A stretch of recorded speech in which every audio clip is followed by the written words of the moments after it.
Hello, bună ziua, buongiorno, buenos dias, bonjour, and welcome to the Human Protocol of APICES podcast. I'm Theodora Savlovschi-Wicks. I'm the founder of APICES Partners and your host. The idea behind APICES is pretty simple. We're here to shine a light on the individuals inside the drug development industry.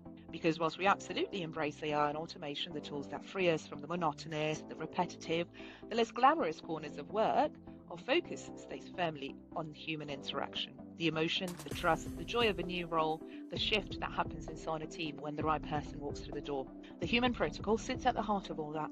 Each episode, we explore the human, either as a professional navigating a career inside drug development, or as the patient at the very center of the protocol we're all here to serve. Welcome to the newest episode of the Human Protocol of APICES Partners podcast.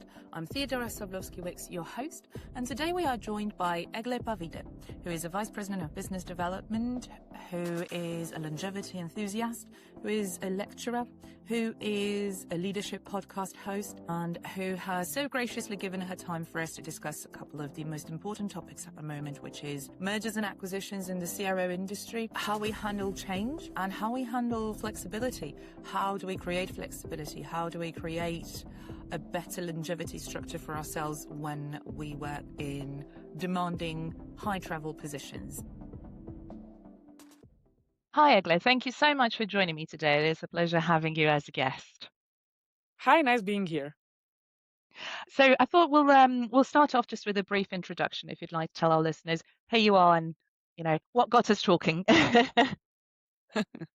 Yeah, of course. So myself, I'm pharmacist by training. I also did a PhD in stem cell research. I was teaching at academia for some time, did an internship in US, and then after I would say too much time in academia, I switched to CRO industry. I've spent some time in at that time, regional CRO who really grew up into a big European one and grew up there as a head of business development. And then I was headhunted by my previous company, which was HVivo, human challenge CRO. It was also very scientific and very interesting for me. And after spending 3.5 years there, I joined APICES as Vice Business Development. So here I'm responsible for BD, meaning sales in general, also for all the marketing activities, helping with integration because we underwent some M&A in the past years, and also a little bit with corporate development. So now it's a way broader responsibilities for myself, but at the same time, it's very interesting. That is interesting. I think there's obviously been quite a bit of a wave of mergers and acquisitions, especially in the smaller niche CRO space. Is that what you're kind of seeing from your side as well? Is it a real trend that we're seeing emerge now? Yeah, I think I see a lot of that. That's moving ahead one way or another. Either, funds are investing into smaller companies and then acquiring others, or, larger companies trying to grow not only organically, but inorganically via acquisitions. So I think we see that a lot in the CRO industry, but also in the biotech industry as well. Of course, the goal for many biotechs is eventually to be bought by a big pharma. So that's what's happening in the industry. True. So a lot of the times, I guess, with any mergers, there's a lot of focus on the reorganization piece, on the financials, and perhaps the culture and the people aspect of it gets left behind a little bit. What would you say is different in how you guys do things? I've noticed, obviously, you've just come back from Paris the other week as well. Yeah, definitely. I can speak a little bit about that. I think many companies in general, after a merger, they struggle with integration. And it's not easy anywhere. I don't think that any CROs, for example, which merged or some of the smaller players that were acquired, I don't think that it's an easy situation to be in. I think many people might be afraid after the acquisition, what will happen with me, what will happen with my boss, with my position, where the company is going. So we are seeing that as well. I'm not pretending, that it's a quick and easy fix that can be done. But I think what we've done recently internally, it's really turning to people. So myself, our CEO, and our head of clinical, we went to visit our Paris office. So APICES acquired Kappa Santé a couple of years ago, and we are now accelerating the integration. So we went there and we spoke with everyone, like from the very junior level, even, speaking with intern CRAs who are there for like 2 weeks, to a senior colleague who is heading the department there, and spend, 10, 15 years with the company. And actually, from all those interviews, we got so much. First of all, knowing what we can improve internally, what could be done, what initiatives we could make internally. Also feeling the pulse, so how the people are feeling, what is their, vision. Do they want to stay? Do they want to go? Do they want to grow in the company? And I also think that it changed a lot for the people themselves, like some senior management colleagues coming there, speaking with them one-to-one without no barriers there, asking them very straightforward questions, but also openly listening to them. I think that changes a lot. And we are already seeing, the change in the mindset and people being more open, more excited about the change that is coming. So I think it really helped in our case. Absolutely, and I think it's quite unique to have things done like this, and especially in this current market, which is quite volatile. And I guess there's a lot of instability, and there's an awful lot of people who are insecure in their jobs at the moment, and the situations they don't know what's coming next. I think that sort of experience is invaluable, really. Yeah, definitely. I can agree with that. And even right now, we see a lot of CVs inflowing to our website, people trying to apply for clinical positions. So that's really, I think, to keep the people and to keep this intellectual property that we have in the house, to keep those experts in the house is like the biggest thing that we need to focus on, because without people, any technology, anything won't save you, because in the end it's still people business. Absolutely, people are at the heart of it, right? And without the people, you don't have a business. Definitely. So obviously, there's many strings to your bow. You're a pharmacist, you're a scientist, you're a commercial leader, you're an entrepreneur, you're a longevity practitioner, and you've got a podcast yourself. So where did it all begin? Your curiosity and the multiple aspects of who Egle is.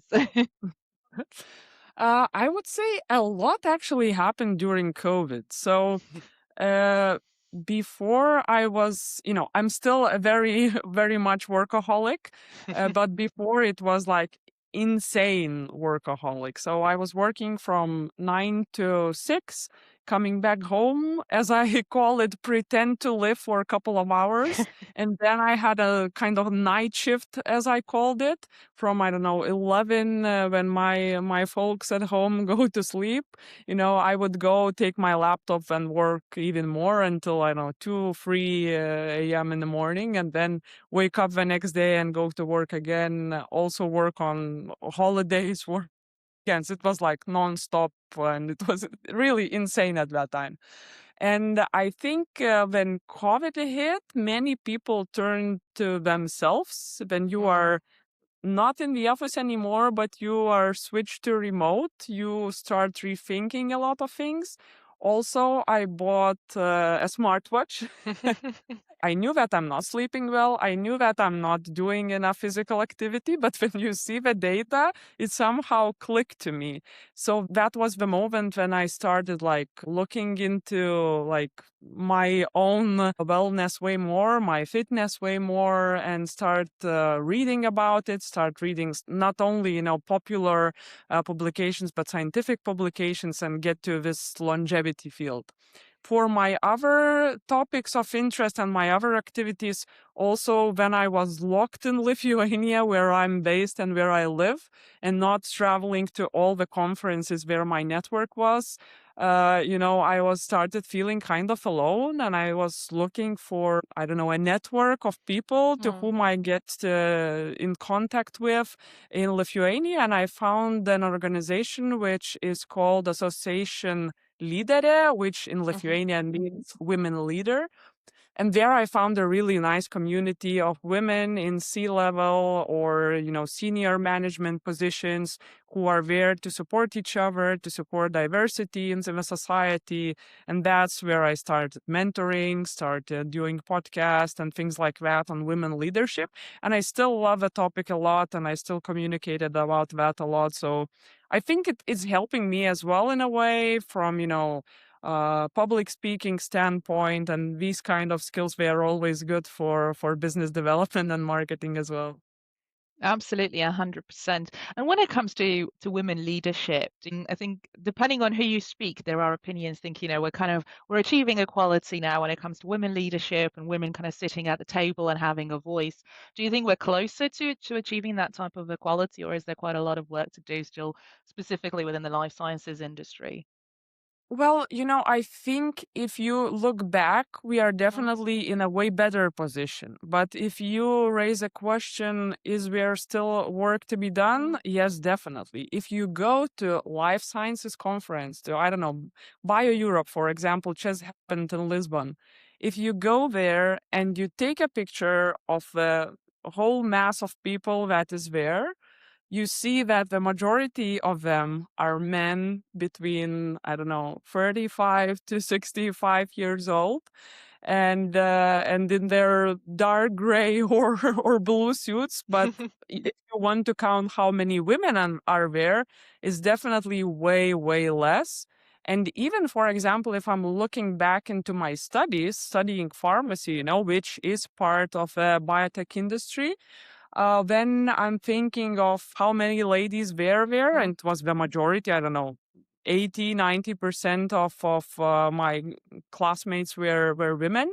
But when I looked to the senior management of pharmaceuticals, of biotech, it's still very men dominated. And even, when speaking with clients, I'm thinking with whom I'm communicating on daily basis, joining the calls, or even in those meetings and conferences, it's still very much men dominated. So definitely there's a lot to be done there. And I think a way there is speaking about it, encouraging younger colleagues to, move forward in their careers, and supporting them in any way possible. That's why I'm dedicating my own, personal time for mentoring, for supporting other women, and those activities are of course not paid. They are pro bono, and they're like side passion that I have. Absolutely. I share that passion, as you know. And I think interestingly, I wrote an article the other day, and the data kind of shows that is exactly what you've mentioned. At entry level and mid-management level, there is a vast majority, in fact, of women. However, it gets thinner and thinner the higher you go. So there's almost like there's an inflection point in midlife for women where they kind of reach that ceiling and they can't break through. And I guess a lot of the times when we speak about executive leadership roles, they tend to be filled by known or proven individuals. And I think there's that kind of conundrum, if you don't have the exposure to that leadership decision making, how can you prove you have it? So it's Yeah, a definitely. never-ending cycle. And in the industry, we, as you mentioned, if we look, for example, about CEOs, yeah, the majority will be women. But however, if we move up and up, there will be less and less and less. So that's really something that we need to change. And that's where I think really women need to support women in order to get there, in order not to be afraid. Because what is interesting in our women leadership organization is when we speak with women who are considering pursuing C-level positions, for example, they question themselves so much. They think that they are not enough, even though they are maybe 120% enough. And when we turn and speak about the same matters with men, even if they are 50 to 70% enough, they will go for it and don't even consider it. But I think for women, there's another pressure from home, from family. You need to take care of many stuff at home, and that might be also a stopping point for you because you are thinking, okay, how I'm gonna deal with my children, how I'm gonna deal with my household responsibilities and stuff like that. Because even in our organization, we speak about the things that we come back home and we have another FTE of Mm. all the other things to take care of. Even if you take a percentage of who is taking care of older Mm. parents, it's usually by default the women, not the men, not the sons, but usually the daughters who will be taking care of their parents. So yeah, the situation is a bit tricky here.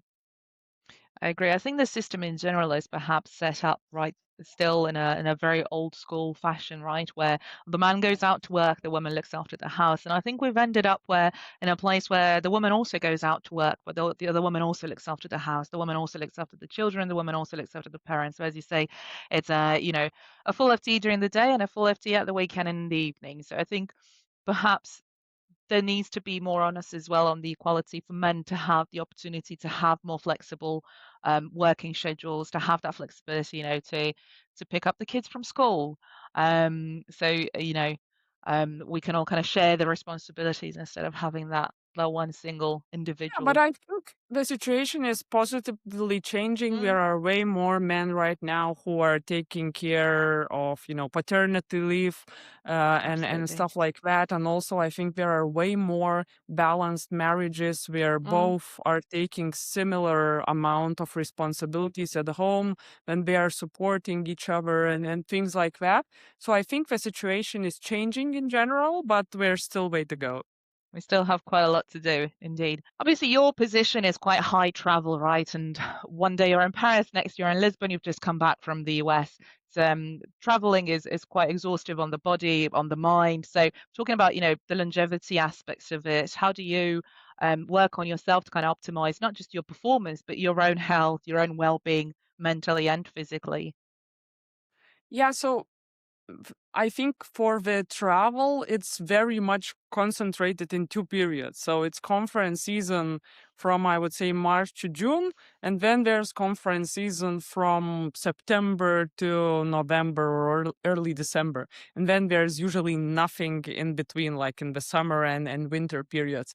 So that's one part of it. But I try right now to keep up to my routines when I travel as much as possible. So I try to put in my suitcase my sports clothes, my sports shoes, and stuff like that. And then at least I have the opportunity to do it if there's time. For example, I just been to Washington, and one morning I woke up earlier, and it was easy to wake up earlier because it's a jet lag, and the time zone difference. But I just woke up early and went for a 5 kilometer run, and I was energetic the whole day afterwards. So you just need to think about it, plan it, and then there is possibilities. So I'm always happy when the hotel where you are staying, they have a gym, for example, and then again, either after the conference, if you have time, if you don't have like business dinner or there's no social event, or in the morning, usually it's easier in the morning.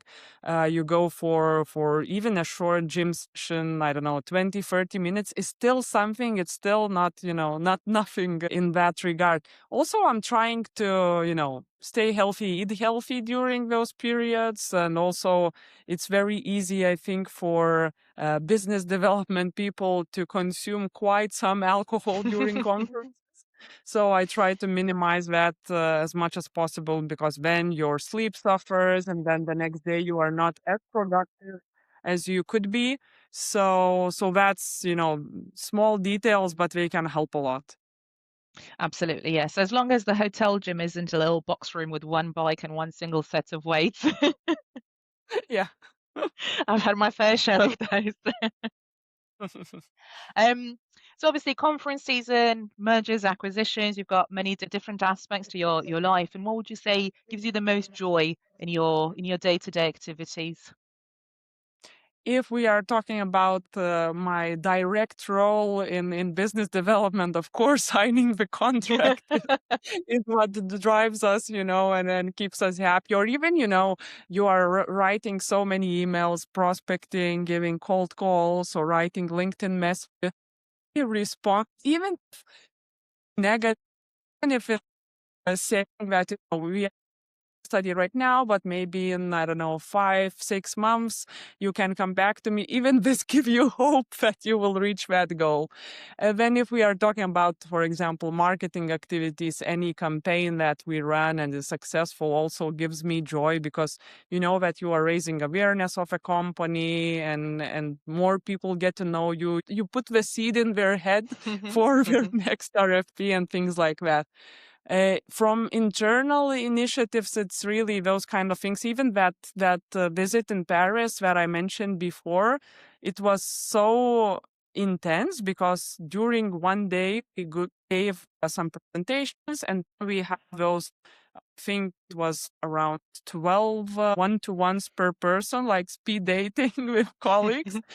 It was so nice to see them smiling, to see them open, and after this conversation being way more excited when they came, maybe with a little bit of fear or uncertainty. So, having this bond with colleagues really, really helps, especially as I'm working remotely. That's not always easy to do. And sometimes when it's only online conversations, the distance is still there. So when you meet people face to face, it's definitely something different. And then if switching to very personal matters, what cheers me the most is my 7-year-old kid, who is super, super funny, and his comments always makes me smile, and he is smart and a smart kid and doing great at school. So that really, gives me joy. And also, some personal activities, like I sometimes give lectures on longevity, on healthy living, and after giving the talk to people, then afterwards to go and have so many, sometimes even sessions, it gives me meaning that I'm doing something, on purpose, and something really, something that can really change someone else's life. So that really gives me joy. Wow, there's a lot of joy. I love hearing that. I think it's super interesting. In general, I think I'm an optimist, I'm not the person who will go and brag how everything is bad and things like that. So you need to enjoy what you do. Otherwise, there's no point in doing that, or being in, I don't know, toxic environment and just for money, or things like that. I really enjoy my current job, current company, people whom I interact with on daily basis. So that needs to be like that. And maybe even for our listeners, I want to say that if you feel stuck, if you feel in the environment where really it doesn't give you a happiness on daily basis, then you need to think of what needs to change there. Life's too short to be crying on a Sunday night thinking about your laptop on Monday, right? It's funny you mentioned that, because I think, every time somebody responds to my email, or somebody responds to, to my cold calls, I get super excited just about having the opportunity to discuss and to see if there is a common, meaningful conversation to be had. Mine is 6, and equally, she's, I think, is the best age at this point, to be honest, when they start, Yeah, the little brains are really starting to develop and the personalities shine through. yeah, definitely. So talking about, I guess, children lectures and teaching and kind of giving to the next generation, I guess. I speak quite often with graduates, with women graduates who would like to enter the industry, who want to understand better, the inner workings of a CRO, or perhaps commercial or clinical operations. What would be the main advice you kind of give graduates in this current environment, in this current market and climate right now, as it's obviously it's changed tremendously over the last decade? I think any effort you do is putting you slightly up in comparison to the others. So if you, I don't know, having some internship somewhere, or if you got a mentor in some program, or wrote an article, even if on LinkedIn, it puts you a little bit up the ladder in comparison to the whole mass that just graduated. So my first advice would be active and don't be afraid to show it in your CV or Mm-hmm. on your LinkedIn, and share every small victory that you had in your path. The other thing, which for me was kind of realization that not everyone around speaks good English. Some countries are really still very national with their language, and English becomes kind of secondary or not to the level that we need professionally. So improving your English in any way possible, it's, I think, a must right now. And also technology acumen. We will not survive, I think, anymore with AI and all those tech tools that we have. And if you have a good acumen of them, that will definitely give you a benefit, a big benefit. So that's a skill that you need to develop, and not only be like the basic user that I can ask ChatGPT some kind of question, but going one step further, seeing what new technology is there, what new technology could help me in my job, how I could optimize my job, how I could be more effective, and things like that. So I think those three things would be my advice. That's really fantastic advice. Talking about AI, do you implement AI in your day to day? Do you see a lot of room for growth within it? I think now I couldn't work anymore without many tools that I'm using on daily basis. And it's not, I would say, not about the automation, because I Mm, still believe in this human touch and tailoring things and stuff like that.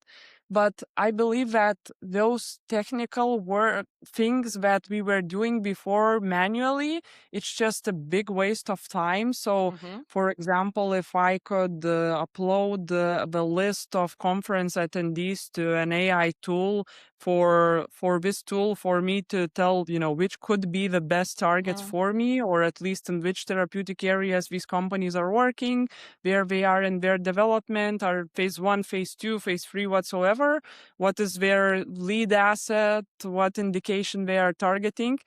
I don't have to do all this work manually, and then mm. I can use it to tailor the message, to write it myself maybe, but in a very specific manner that would reach the other person and would be specific for them, So I think AI is there to stay, and the technology in general is there to stay. We just need to be the pro users of it, and not just the basic chat users. Yeah. Do you think there's a danger to implementing AI or over implementing AI? Definitely. I'm thinking, about myself. So I grew up when there was very little technology, then it was growing, expanding, the phone looked like something miraculous at that time. And then social media came into force, and all things like that. I'm just thinking, what will happen to the younger generation Mm, who might not develop this critical thinking, might not question some things, and that can harm kind of, the younger generation. So I'm really afraid of that, because even right now, for example, I don't know, in the law industry, they don't need any more junior lawyers because these tasks can be done by AI. mm, But how we will get to the senior lawyers, how they mm, will develop those skills. The same in, I don't know, programming, for example. So we don't need junior programmers, but how they will develop to that mm, level. So I'm at least happy that I think in clinical development, we are like the clinical trials still cannot be changed by AI models. We will still have those patients enrolled in studies, and we will still have for a longer period of time data which needs to be verified by a human who will go to the sites and things like that. Of course, I think remote monitoring will become the bigger and bigger thing, mhm. especially with the tools that are being implemented. But I think there is a lot of still human nature in our industry that will stay. That is very much still needed, isn't it? Yeah. And I think it's true. I think I was discussing this with somebody else in a different episode about, you know, us who grew up, I guess, you know, analog. We were grown, you know, analog and matured in the digital world. But our children, I guess, you know, are digitally native, and I think the way their brain works and the way their brain develops will be naturally different than our own and our own development. And as you say, could be quite scary thoughts.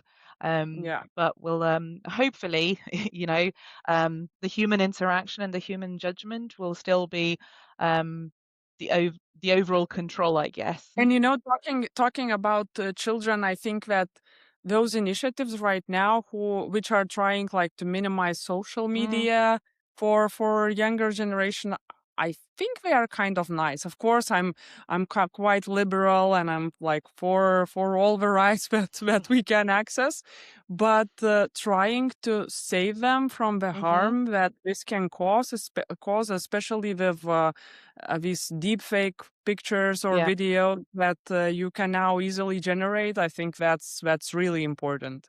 So we need to find ways how to regulate it and how to save this younger generation from, being damaged from a psychological perspective by AI. absolutely. No, I couldn't agree more. Finally, I'm just a little bit curious here. I was reading your newsletter piece on cold season that you put out, I think, last November. So now we're firmly in hay fever season. As a sufferer myself, I wanted to know, do you have any tips? Any supplements you would recommend? Do you mean for like allergies or Yeah. for uh that's a hard one because for example, my mother is suffering from that, and it's very strange. She grew up kind of in a rural area, Mm, like in a village, and she was never in her younger days allergic to anything. And now I think with the environment where she is, with like all the conditions around and everything being way cleaner, I think those allergies are coming up. So there is a therapy where you basically inject very small doses of plants which are allergic to. This can help you basically minimize the reactions. It helped her a lot. She did it for like 3 years. It's still there, but it's way less. And also there are some nasal sprays which mhm. can help a lot. So this is something that you can do to save yourself. Thank you. I find the older I get, that the worse they get. And a lot of the women I speak with have kind of similar experiences. Once you get past 25, 30, it gets a little bit harder to manage and it gets more and more intense with every season. So I'm always looking for tips and tricks. Thank you. Thank you so much, Egle. It's been a real pleasure speaking with you. Thank you so much Yeah. for your time. Thank you. Have a nice day.